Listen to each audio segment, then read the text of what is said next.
All right, welcome to today's explainer. You know, words are basically tools, right? And the sharper your tools, well, the more precisely you can build your ideas. So today, we're taking a deep dive into one single, highly expressive word that can honestly completely elevate the way you communicate. That word is circumscribe.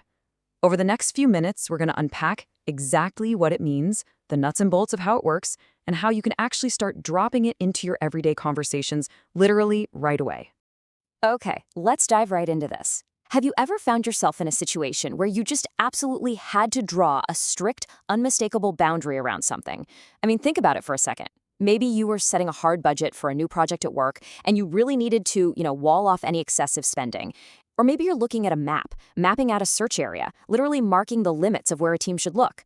Well, that physical act of drawing a line, or even the mental act of setting a strict boundary, that is at the very heart of the word we're exploring today. We're constantly creating perimeters in our lives, physical and abstract, and circumscribe is just the perfect, most elegant verb to describe that exact action. But hey, before we get too deep into the actual definition, let's make sure we've got the mechanics down. Let's look at how to properly say it. It breaks down beautifully into 3 distinct syllables. You've got sir, cum, scribe. Phonetically, it sounds exactly like this. Sir, cum, scribe. Now, I want you to actively participate here, because that's how we build that phonetic recognition habit. So wherever you are right now, just say it out loud with me. Ready? Circumscribe. Let's do it one more time. Really feel the rhythm of those 3 syllables. Circumscribe. Perfect. Getting your mouth around the word physically is, without a doubt, the very first step to truly owning it. Now, what's really interesting about this definition is how it bridges the physical world with the conceptual one.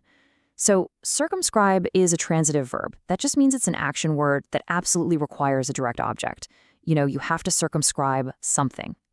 The primary foundational meaning is quite literal, to draw a line around.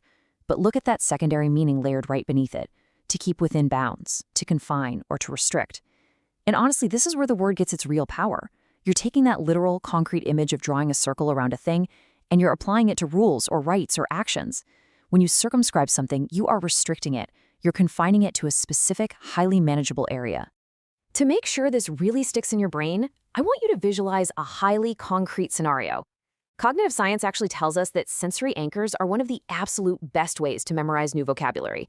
So close your eyes for a second if you need to, and picture holding a thick, bright red marker. Imagine you're standing over this massive map laid out on a table, and you are literally drawing a bold red line around a specific city block. You're defining the bounds. You are dictating that whatever happens, it absolutely must stay within that red circle. That vivid mental image, drawing a line to keep something within bounds, that is the very essence of circumscribing. And you know what? This brilliantly illustrates our concept by showing us exactly what the word is not. Sometimes, the absolute best way to understand a strict boundary is just to look at its total opposite. So while circumscribe means to restrict or draw a line around, its antonym is dilate. To dilate means to expand, to widen, to really open up. Think of your pupils dilating in a dark room to let more light in. They expand, right? Well, circumscribing does the exact opposite. It tightens the focus. It restricts. By looking at these 2 concepts side by side like this, we create this high-contrast conceptual clarity that just completely locks the meaning of circumscribe firmly into place. Let's move on and see how this builds our understanding even further by sort of mapping out the word's neighborhood. Getting this brings incredible nuance to how you speak. First off, we have our direct synonyms, words like bound, confine, limit, and restrict. When you use these, you're focusing really heavily on the limiting aspect of the word. Then we have our similar visual words like circle, delineate, outline, or surround. And these focus way more on the literal or visual aspect of actually drawing that boundary. Finally, we've got related words like encircle or qualify. Understanding this whole neighborhood of words, that gives you an incredible amount of precision. It literally allows you to pick the exact right shade of meaning for whatever sentence you're building. Of course, a truly useful vocabulary word needs to be flexible. We definitely don't want to be stuck only using it as a verb. So let's quickly explore its word family. By just slightly tweaking the ending, we can build totally different forms from this exact same root. If you need to describe something that is capable of being restricted, well, you use the adjective form, circumscribable. And if you want to talk about the restriction itself as an actual concept or entity, you use the noun form, circumscription. For instance, you could say something like, the new laws led to the circumscription of their daily activities. See? It's the exact same core concept, it's just wearing a different grammatical outfit to suit your sentence. Now, I want to give you a permanent mental cheat code. If you ever, for whatever reason, forget what this word means, all you have to do is look at its etymological roots. It comes straight from Latin. Look at the prefix circu or circum. In Latin, this simply means around. Think of other words you probably already know with this prefix. Circumference, that's the distance around a circle. Circumnavigate, to sail around the globe. Or even circumstance, the conditions standing around an event. When you pair circum, meaning around, with scribe, which comes from the Latin for writing or drawing, the word literally translates to drawing around. I mean, it's an etymological roadmap right there in the spelling. How cool is that? So the absolutely crucial point here is putting this knowledge into immediate action. Passive listening is great, sure, but active synthesis, that is where true learning actually happens. So here is your challenge for today.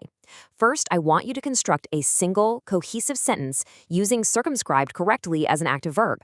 Second, and this is to prove you really grasp the nuance, include one of our synonyms in that sentence, like bound or limit. And third, provide some contrast by throwing in an antonym, like dilate or expand. Crafting this one sentence is going to force your brain to connect all the dots we've discussed today. So seriously, grab a pen or just open a note on your phone and take a quick moment to write that sentence out.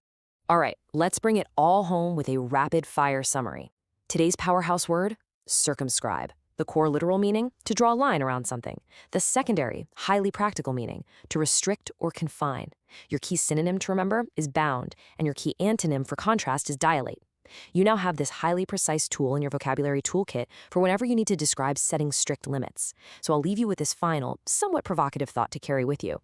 In a world full of absolutely endless distractions and ever-expanding commitments, what is one area of your daily life where you desperately need to circumscribe your time or your focus this week? Really think about where you need to draw that bold red line. Thanks so much for joining me for today's explainer, and as always, keep learning.